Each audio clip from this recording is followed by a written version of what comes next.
कोरबा में एक कुआं मौत का कुआं बन गया। 26 घंटे के बाद इस मौत के कुएं से माँ, पिता और बेटे का शव निकाला गया।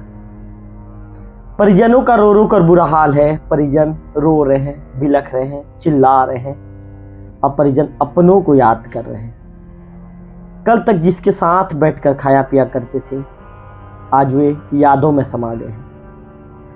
अचानक वे इस तरह अलविदा कहकर चले जाएंगे, किसी ने सोचा ना था। लेकिन ये घटना घट चुकी है और एक ही परिवार से 3 लोगों की अर्थी उठेगी। नमस्कार, मैं हूं रवि तिवारी। आप देखना शुरू कर चुके हैं लोकल टीवी। छत्तीसगढ़ के कोरबा जिले में एक कुआं ढह गया और कुआं के ढसकने के चलते 3 लोगों की मौत हो गई। आज इस खबर पर पूरे विस्तार के साथ आपको जानकारी दूंगा और बातचीत करूंगा कि कैसे घर में पीने के पानी के लिए खोदा गया कुआं मौत का कुआं बन गया। आज इस विशेष खबर में बातचीत करेंगे मौत के कुआं के विषय में। छत्तीसगढ़ के कोरबा जिले से एक दर्दनाक खबर निकलकर सामने आई है। इस खबर ने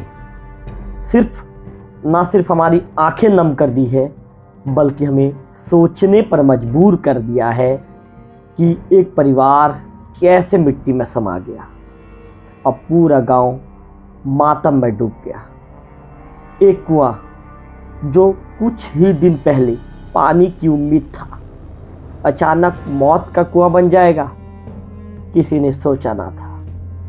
और जब तक मलबा हटता तब तक एक पूरा परिवार इस कुएं में जा चुका था और कुएं में जाकर खत्म हो चुका था। मंगलवार सुबह, तारीख थी 29 जुलाई, समय था सुबह करीब 6 बजे।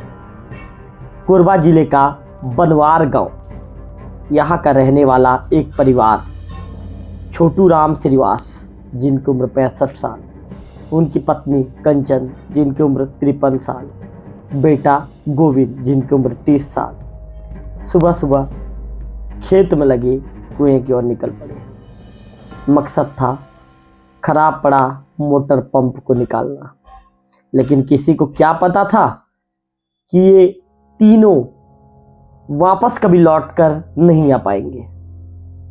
अचानक जोर की आवाज होती है, मिट्टी खिसकती चली जाती है और कुएं का एक बड़ा हिस्सा धंस जाता है, जो तीनों को उसी में समा लेता है।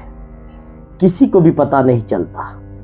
घर में सो रहे भाई बहन जब सुबह उठते हैं तो उन्हें कुएं की तरफ अजीब सा सन्नाटा लगता है। कुआं धंसा हुआ दिखता है और माँ, पापा और भाई कहीं नजर नहीं आते हैं। घबराए भाई बहन तुरंत आनन फानन में थाना पहुंचते हैं और पुलिस को इसकी सूचना देते हैं। तुरंत जटगा चौकी प्रभारी चंद्रपाल खांडे अपनी टीम के साथ मौके पर पहुंचते हैं।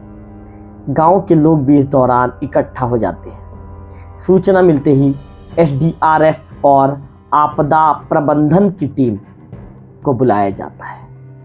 रेस्क्यू ऑपरेशन शुरू होता है, लेकिन मुश्किलें अभी भी बाकी नहीं थी। रात होते होते ऑपरेशन धीमा पड़ने लगता है। मिट्टी लगातार धंस रही थी और बारिश के कारण रेस्क्यू बीच में ही रोकना पड़ता है। गांव में चारों तरफ सन्नाटा और परिवार वालों की आंखें हर पल बस यही उम्मीद देख रही थी कि कोई एक तो जिंदा निकले। 26 घंटे के बाद ऑपरेशन फिर शुरू होता है। कुएं की पैरेलल में खुदाई की जाती है और फिर सबसे पहले बाहर आता है पिता छोटू राम का शव। कुछ देर के बाद माँ कंचन की लाश निकाली जाती है और अंत में बेटा गोविंद का शव भी बाहर लाया जाता है। तीनों की लाश 25 फीट गहराई में दबी मिलती है। गांव में मातम पसरा हुआ है। परिजनों के आंसू थमने का नाम ले ही ले रहे हैं। जो भाई बहन कल तक साथ में खाना खाते थे, आज उन्हें अपनों की लाश देखनी पड़ रही है। तीनों के एक साथ अर्थी जिस तरह से उठने वाली है और पूरा गांव उन्हें अंतिम विदाई देने के लिए वहां पहुंच गया है। अंतिम दर्शन देने के लिए पूरे गांव के लोगों का हुजूम वहां पर उमड़ पड़ा है। सबसे बड़ा सवाल ये खड़े होता है, क्या ये हादसा को रोका जा सकता था? 2 महीने पहले खुदा ये कुआं, क्या उसकी गहराई और दीवारें ठीक से बनाई गई थी? क्या प्रशासन ने रजिस्टर किया था कुआं? क्या जांच हुई थी? जवाब किसी के पास अभी भी नहीं है। कोरबा का बनवार गांव आज एक सबक बन गया है, जहां एक परिवार मिट्टी में दफन हो गया और पीछे रह गई टूटी आवाजें, चुप होती आंखें और बिखरी यादें। इस घटना ने यह तो जरूर बता दिया है कि जिंदगी जितनी कीमती है उतनी ही नाजुक भी है, और थोड़ी सी लापरवाही ने पूरे परिवार को मिट्टी में मिला दिया। तो कुल मिलाकर हम आपको खबर बता रहे थे कि आज एक छोटी सी लापरवाही ने कैसे परिवार को मिट्टी में मिला दिया। बड़ी घटना कोरबा के बनवार गांव में घट गई है, जहां अचानक कुआं ढह गया और कुएं के ढहने से माता पिता के साथ ही उनका एक बड़ा बेटा, जिनकी उम्र 30 साल है, तीनों उस मिट्टी के मलबे में दब गए और तीनों की इस घटना में दुखद मृत्यु